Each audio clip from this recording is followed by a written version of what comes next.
Hello and welcome to Whence, a Freemasonic podcast featuring research papers and discussions related to Freemasonry. I'm your host, Robert Johnson, a York Rite Mason and Knight Templar.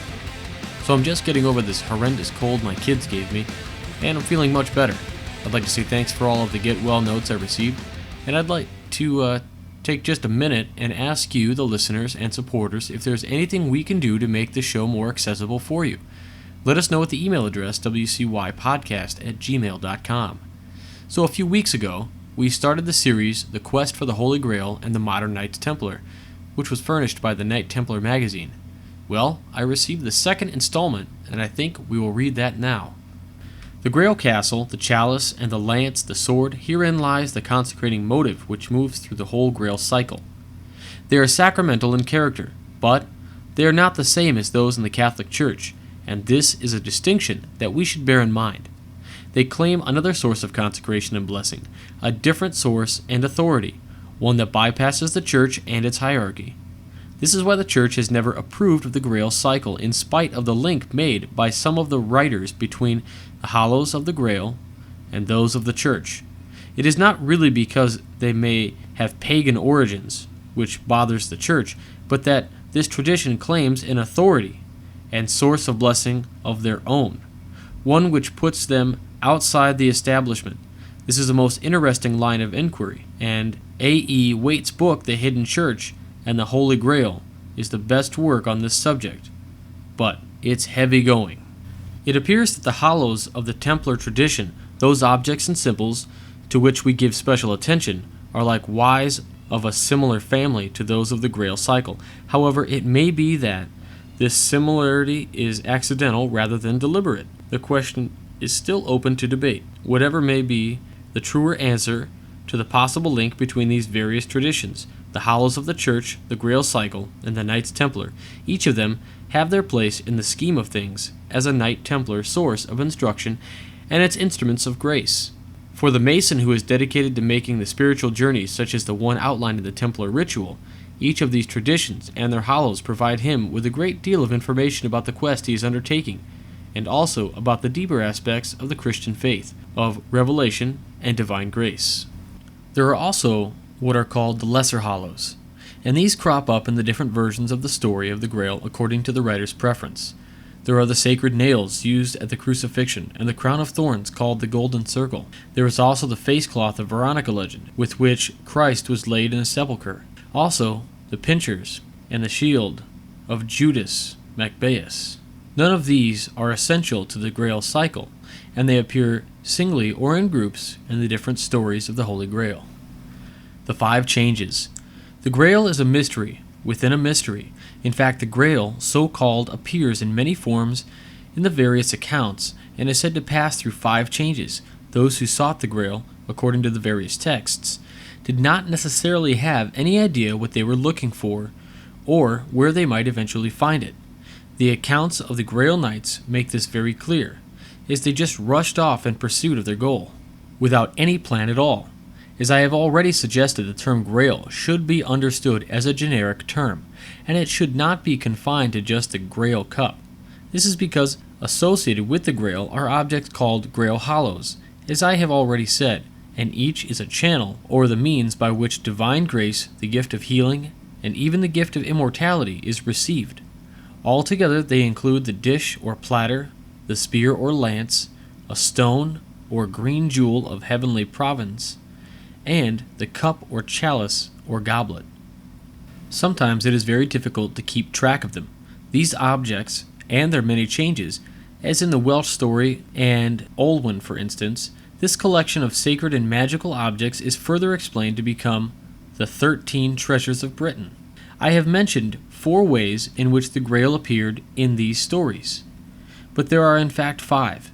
The 5th manifestation is the child, and this is what Galahad witnessed at the celebration of the Grail ritual in the Grail Chapel, the divine other, the living sacrifice which changes into the forms of bread and wine. The actual sequence of the 5 changes of the hollows is given in the Grail story as follows: spear, cup, child, stone, dish. The sequence and purpose of these changes have been described in this manner. The spear and cup are the signs by which are shown the coming of the divine child, who will be sacrificed upon the cubic altar of the four elements, and whose body will afterwards be lain within the dish.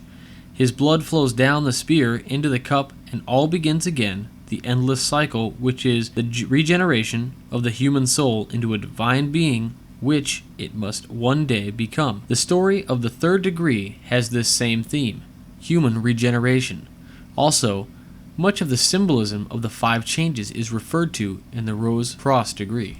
5 is a significant number, and the symbolism of the Grail is reflected in the Rosary, the 5 decades of beads for each mystery, in the 5 wounds of Christ, and in the 5 knights and what they represent.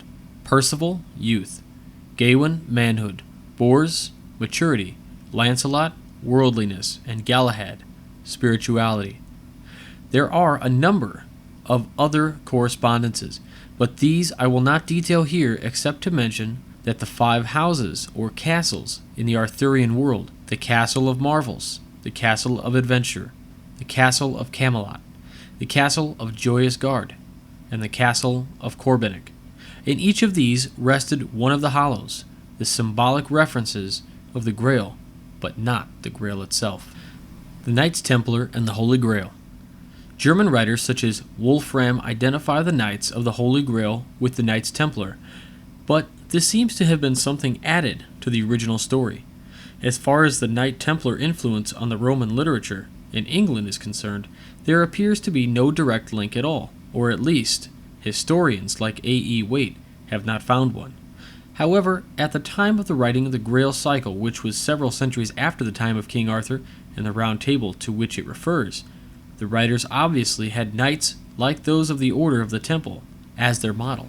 Since that time, these two streams, together with their traditions, folklore, magic, and symbolism, have become intertwined. So today it is almost impossible to separate them without a lot of research and some guesswork. In fact, many people feel that this is an attempt to separate the several traditions contained within the Grail cycle is no longer necessary, as one tradition has considerably enhanced the other. Traditions such as Freemasonry, and even our own religion, develop as a result of experience and enhanced understanding, as well as cross-fertilization from other traditions, and will also change according to cultural and other factors. No living tradition, including Freemasonry, is static. There may be, or may not be, a direct link or relationship between the two traditions. There may or may not be a direct transmission of the Grail Hollows to the modern Knights Templar of Freemasonry, or indeed to our medieval predecessors. Personally, I see these many coincidences to be highly suggestive of such a link in ideas, if not in actual physical transmission. But that's just my opinion. In each tradition, the Grail and Knight Templar, we have several features and patterns in common. For example, each is an allegory of the soul's journey through life. Each has set out certain stages, initiation, moving towards the goal of heavenly refreshment, and using the same similar signs and symbols. Perhaps these suggest a direct link, certainly a common source of inspiration and purpose. It also confirms the proposition that the mystical tradition in religion has no boundaries, that this mystical tradition and teaching is common to all cultures and religious traditions. It is one of the most significant threads of spiritual thought and experience that can easily be identified wherever it may appear. It appears in Freemasonry, and it appears in the Grail cycle. To be continued next month.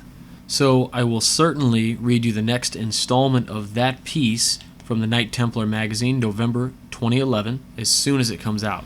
Now, moving on this week, we'll go into this week's famous Freemason, Brother John Elway. As a philanthropist, he started the John Elway Foundation, which raises money for 2 charities that help abused children. Some have speculated a possible run for the U.S. Senate in 2008. It being 2011, we know this didn't happen. John Elway's Masonic membership dates from February 22nd and 23rd, 2002, when he was part of a Grand Lodge of Colorado 2-day class. He passed his proficiency on June 28, 2002. He is described as a perpetual member of South Denver Lodge number 93, a status which is usually termed a life member in most grand jurisdictions. He has apparently not joined other Masonic bodies or otherwise been particularly active. but he does maintain a busy schedule. John Elway's attainments on the football field speak for themselves. He ranks third among all NFL quarterbacks in passes attempted and completed, and fourth in touchdown passes. Elway entered the National Football League Hall of Fame in Canton, Ohio in 2004. He is also a successful businessman and philanthropist. Masons should not only be proud of Brother Elway, but be honored that he took the time to join the fraternity. And that was from a piece called Brother John Elway, Denver Bronco Hall of Fame Quarterback by Dr. Ivan M. Tribe, a 33rd degree Mason. Now for a moment, I would like to address a question someone asked me at the Masonic information booth I was part of recently. A man asked, "Are you guys not supposed to solicit?" So to answer his question, and that for others, consider the following. A clear definition of improper solicitation is hard to define, except by implication that it is improper to push or to promise. It is improper solicitation to use a repeated high-pressure sales tactic approach at one time associated with carnival barkers. Asking once is permissible as defined in many Grand Lodge edicts and programs.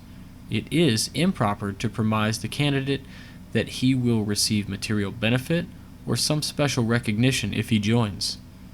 A few Masons might regard it as improper solicitation when the sponsor is materially rewarded or overly recognized for soliciting. Improper solicitation would be giving a petition to a person of casual acquaintance or of uncertain background. Candidates who are improperly solicited seldom will be of long-term benefit to the craft. Having reviewed what some jurisdictions consider proper solicitation, and what to me are the ways we in Delaware solicit, it appears that Delaware is about in the middle of the proper solicitation spectrum, not being as strict as some jurisdictions and not as liberal as others. Therefore, my first conclusion is that we should continue and perhaps relax our forms of proper solicitation.